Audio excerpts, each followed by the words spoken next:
Hello people, Gnmpolicemata here. Today I'll be showing you PKGi. PKGi is a PlayStation Vita application that acts similarly to the Nintendo 3DS's freeShop. Now, PKGi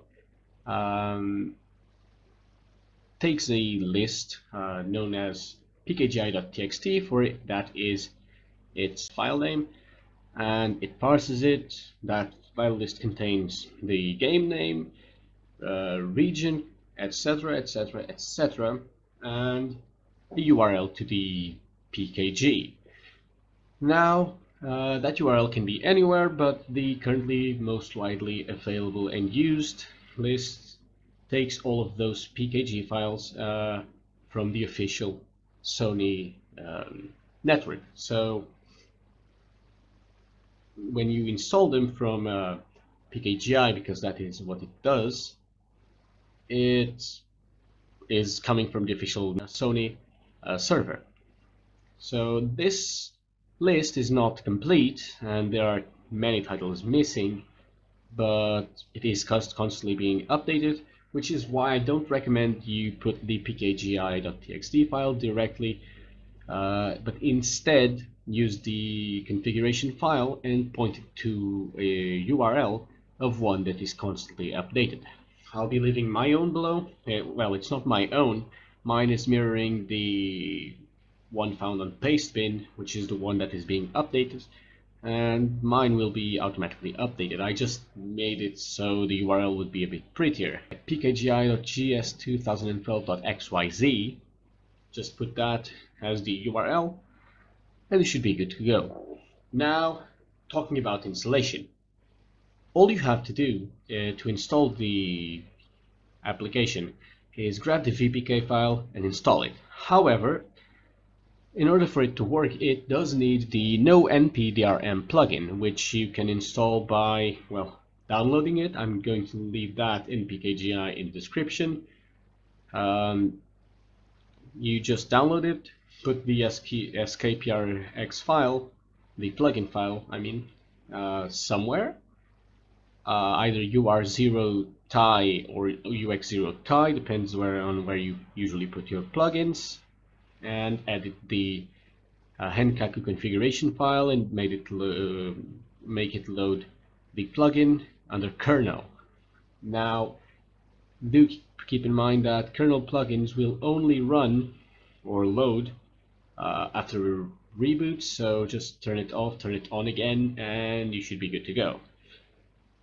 Once you do that and have the file list in the proper location, the file list or the configuration anyway, you just have to run PKGi and it will give you a list. You can then sort the applications by type, name, size, etc. and press X or cross rather to install them. Now, this might take a bit, and as far as I am aware, you cannot put the console to sleep as it will not continue to download.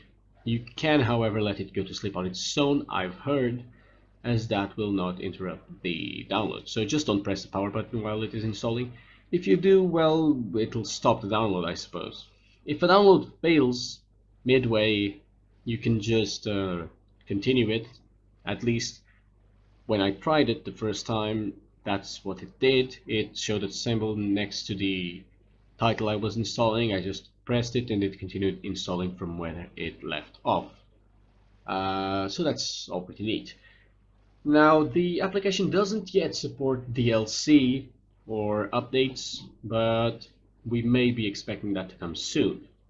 I used it a couple times. Download speeds are not amazing, but I'm sure that's due to the PlayStation Vita itself. Maybe it can be, well, made a bit faster, but I don't expect download speeds to go that much, to get that much better. The 3DS was definitely worse. As far as I can remember, the download speeds on that were terrible, but that's because the Nintendo 3DS had a terrible Wi-Fi chip. Anyway, I forgot to mention, but I'm sure you saw it in the video, The configuration file you make is named config.txt.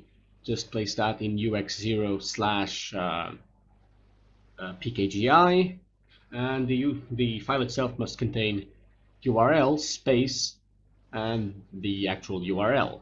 So that's as simple as it is.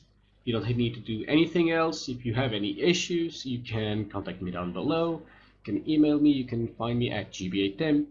Well, you can find me in other places such as Bololo, but I don't really log in that much to that website. So your best bets are either on the other sites I mentioned or Reddit, I suppose, where I am Gnmpolicemata. So that was it for today, guys. If you enjoyed this video, please click the like button, subscribe to my channel for more content, and I will be seeing you soon.